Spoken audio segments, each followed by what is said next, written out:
Kalau di Indonesia hal seperti ini saya nggak dapat. Kadang-kadang kita udah penat-penat, udah buat janji pun dokter belum tentu ada. Nggak usah kita buat sistem modern kalau kenyataannya masyarakatnya ini belum mampu untuk membuat seperti itu.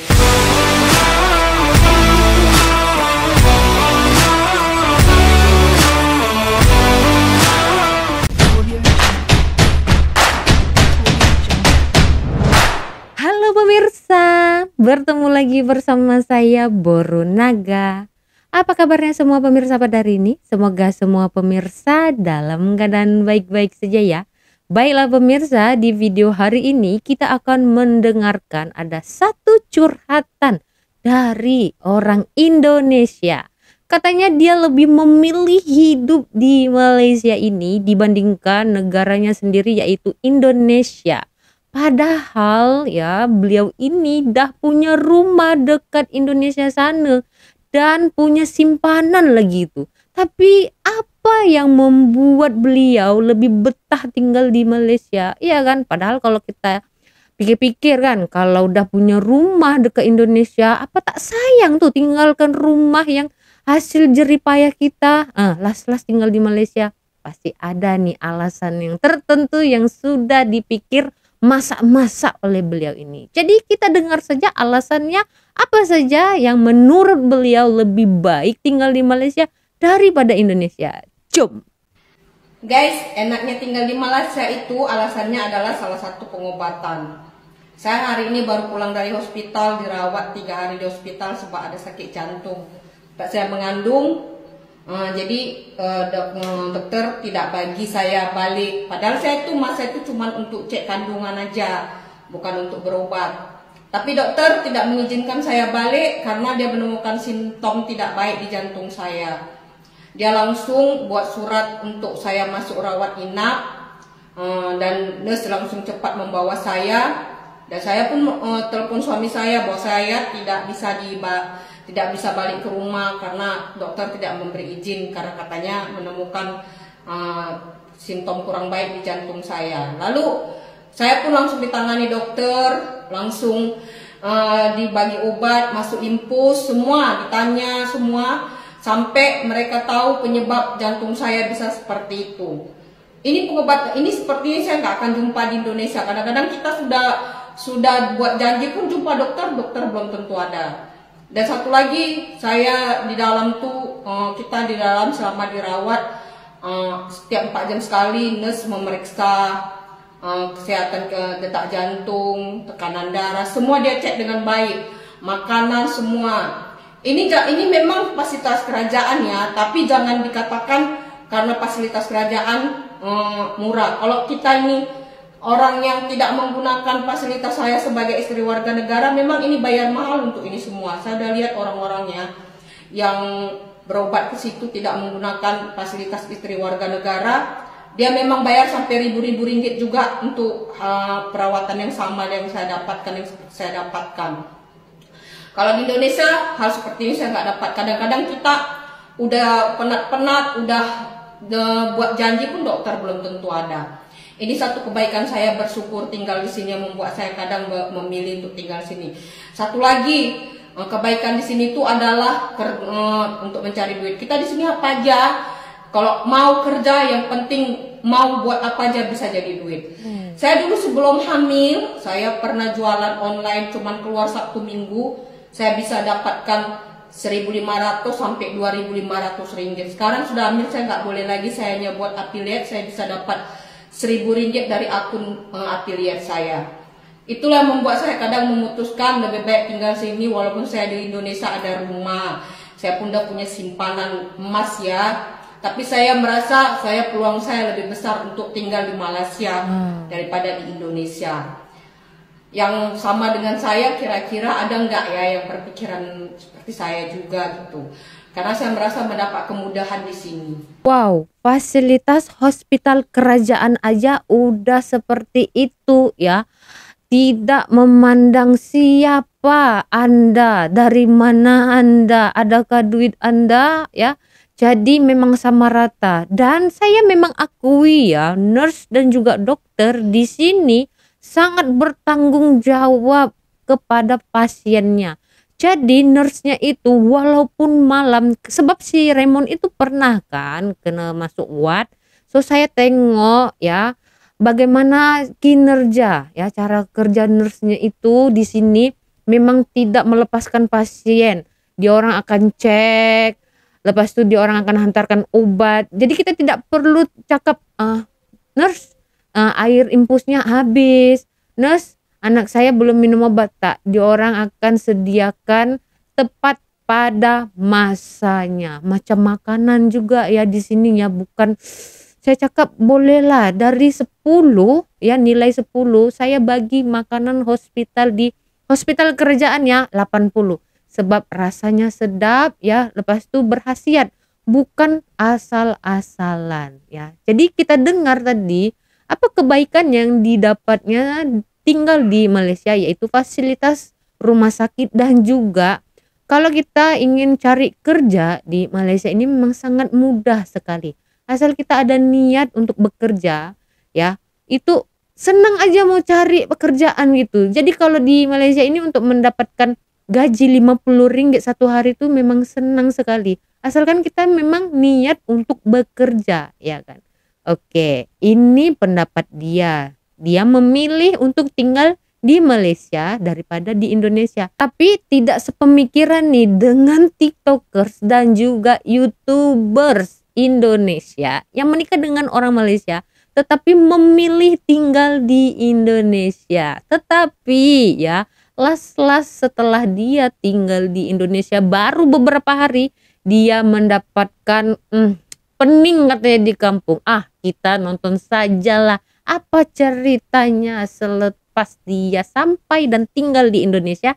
Jom. Ini pagi ini saya mau meluah rasa kecewa sedikit. Apa yang saya luahkan adalah kesukaran hidup di Indonesia ini. Susahnya menjadi warga negara Indonesia yang baik dan benar, taat kepada peraturan. Jadi ceritanya itu begini. Tadi itu kita kehabisan. Terus mau isi ulang, tabung gas itu mau isi ulang lah. Kalau kami di Malaysia dulu, kalau kami di Malaysia lah saya bilang, kalau waktu saya tinggal di Malaysia, kalau gas habis, kita tinggal tukar aja ke kedai, ya udah kita angkat ke rumah gitu. Kalau di sini, ya kan nggak cari makan saja susah, nggak hidup saja susah. Kita mau hidup tenang pun nggak boleh. Jadi gas habis, mau tukar ke kedai, harus bawa apa mami? Harus bawa KTP, kartu keluarga. Harus bawa KTP sama kartu keluarga. Kartu keluarga itu bukan kecil tau. Ukuran kartu keluarga itu ukuran buku seperti ini. Sekarang ini ini fungsi kartu keluarga ini sebenarnya apa? Ini semalam itu saya pesan gorden langsir untuk rumah saya. Yang punya langsir itu pun bagi dia punya kartu keluarga. Seakan-akan kita punya apa ya? Kita punya apa ya? Saya bilang personality kita itu udah hilang. Kenapa? Karena di kartu keluarga itu kan nama bapak kita, nama mama kita, keturunan kita semua ada. Itu apa-apa kartu keluarga. Sedangkan mau isi gas aja harus kartu keluarga KTP. Kok ngeri kali hidup ini, nggak usah dipersulit lah. Udah cukup sulit kita cari makan di Indonesia ini. Jangan pula mau ngisi gas aja pun ini itu. Cukuplah mau ganti kartu aja pun. Kartu keluarga, KTP semua oke. Tapi ini mau isi gas, ganti gas, isi ulang gas pun. Sebentar lagi kita mau beli galon, isi ulang galon pun kartu keluarga KTP. Mau beli sabun cuci, kartu keluarga KTP. Mau beli sempak anak, kartu keluarga KTP. Sebenarnya fungsi kartu keluarga dengan KTP ini apa sebenarnya? Tenang Nandi, tenang. Nah itu dia ya, luahan hati rakyat Indonesia yang kecewa. Kalau hidup sudah susah, jangan disusahkan lagi. Bukan hanya cari makan aja di Indonesia yang susah, katanya ya. Itulah luahan rakyat Indonesia. Terkadang memang agak pelik ya, untuk beli gas aja itu untuk rakyat loh. Kenapa harus dipersulit gitu? Kenapa harus dibatasi seperti video yang sebelum ini saya reaction ya. Katanya dibatasi. Itu kan hak rakyat, udahlah kecil, comel begitu ya. Gas LPG itu yang isinya 3 kilo. Kalau ramai anak atau keluarga itu enggak lama itu bertahan. Sekejap aja itu habisnya ya. Tapi kalau memang dia hanya seorang aja pun rasanya bolehlah bertahan untuk seminggu macam itu kan. Tapi kalau sampai anaknya 3-5 begitu, belum laki-lakinya, belum lagi bininya, mak mertua begitu, alamak, tak cukup itu mungkin. 3 hari tak cukup rasanya ya. Sebab tuh hari saya buat makanan untuk buat syukuran macam tuh kan, kecil-kecilan di kampung saya itu, masak rendang ya pemirsa untuk 5 kg tuh gasnya itu sedikit aja boleh bertahan begitu. Jadi kalau untuk beli gas aja dipersulit, harus menunjukkan kartu keluarga. Itu bagaimana ceritanya pemirsa? Wala wala wala wala. Lanjut ya. Oke. Kenapa mungkin kalian gak ikut di perjalanan di channel YouTube saya? Kenapa saya pakai tabung gas yang 3 kilo? Sebenarnya saya juga kemarin itu keliling-keliling cari tabung gas yang 15 kilo. Kenapa? Karena saya ini buat video masak gitu. Jadi kalau saya pakai 3 kilo mungkin seminggu udah habis. Makanya saya cari yang 15 kilo. Pas saya cari-cari tabung yang 15 kilo itu nggak ada. Area kampung saya ini nggak ada. Kemarin yang tadi ada komen katanya di kampung mana, desa mana, bagi tahu, jangan bilang seluruh Indonesia.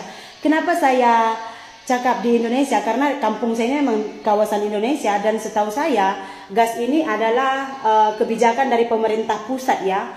Pemerintah pusat dulu yang merekomendasikan untuk kita pakai gas, bukannya pemerintah daerah Sumatera atau wali kota Binjai yang suruh kami semua pakai gas, enggak gitu. Jadi kenapa aturannya berbeda-beda?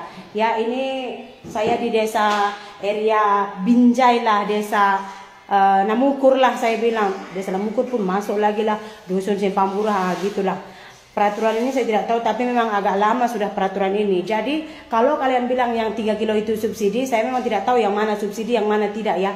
Tapi saya ini udah keliling mencari tabung gas. Jangankan yang 15 kilo, yang 3 kilo aja nggak dijual. Kalau kalian lihat di channel saya bilang aja nggak apa-apa, saya bayar lebih juga nggak apa-apa. Memang nggak dijual katanya. Jadi setiap kedai, setiap penjual itu udah dijatah. Misalnya mereka itu ada 10 tabung, jadi harus 10 tabung juga nanti yang mereka akan tukarkan kepada pengisi gas gitu. Jadi kalau kita mau beli pun itu kita nanti di orang datang itu kita harus pesan dulu. Udah gitu kita pesan, and then tengoklah sebulan baru ada, baru dia akan antar. Begitu. Jadi bukannya saya memanfaatkan subsidi, orang listrik saya aja kemarin katanya ini mau pasang subsidi atau enggak, saya bilang enggak usah gitu. Bukannya saya sok kaya atau bagaimana. Saya enggak mau memanfaatkan apa aja, apalagi masalah gas seperti ini ya kan. Jadi kenapa kalau di daerah kalian walaupun ini 3 kg subsidi atau tidak, kalau di daerah kalian kenapa nggak diminta syarat-syarat seperti itu? Kalau di sini itu kenapa harus diminta gitu? Sedangkan kan sama-sama rakyat Indonesia, apa yang membedakannya antara Pulau Sumatera dengan tempat kalian? Kalau subsidi memang katanya harus tunjukkan kartu keluarga, ya udah. Lagian tahu kita miskin atau susah nggak juga dari kartu keluarga ya kan, betul nggak? Susah memang lah. Kalau lagi tension ini memang susah. Saya pun tension tadi. Kenapa? Karena kita harus bolak-balik ya kan. Bolak-balik mau isi tabung gas saja. Yang tadinya mau masak pukul 10 pagi, pukul 12 pun belum masak. Harus lagi bawa kartu keluarga fotokopi, harus lagi bawa KTP fotokopi. Semua mau dibawa. Saya pikir itu hanya kalau kita ngurus dokumen macam paspor atau apa. Ngisi tabung gas pun pakai kartu keluarga. Mau ditengoknya berapa orang yang mau pakai kok. Jadi macam akak nih ya cakep tadi. Kalau di Malaysia macam saya lah, tak perlu lah orang lain. Saya kalau nak beli gas macam tuh, saya tak perlu pergi kedai, tahu tak? Just call saja. Call tukang kedai itu, nanti dia orang antar. Ya, mau beli berapa? 1, 2, 3 tong gas. Tapi ya pastikan kita punya stok tong gas yang kosong ya. Jadi memang agak sulit ya, sebab kenapa kalau kita nak sebut Indonesia itu ada orang marah gitu, sedangkan itu adalah program dari pemerintah pusat. Jadi tidak salah kalau kakak ini menyebutkan Indonesia. Apakah Sumatera itu tidak Indonesia? Jadi tidak boleh disebutkan Indonesia? Ya kan? Jadi kalau memang di tempat kalian itu lengkap fasilitasnya ya, terlengkapi dengan program-program yang telah diberikan pemerintah, kalian syukuri ya. Jika ada orang-orang di pedalaman sana, itu Namukur pedalaman ya, saya tahu. Kalau mereka tidak mendapatkan hak mereka seperti kalian, kalian tidak perlu marahin orang jika mereka ingin mengeluarkan atau menyuarakan hak mereka yang mereka belum dapatkan. Itu hak rakyat. Kenapa kalian permasalahkan? Biarlah dia mau punya sawit berapa hektar. Kalau memang di tempat dia tidak disediakan ya, tuang kedai menjual tongges yang 12 kg, 14 kg, ya 20 kg, 80 kg.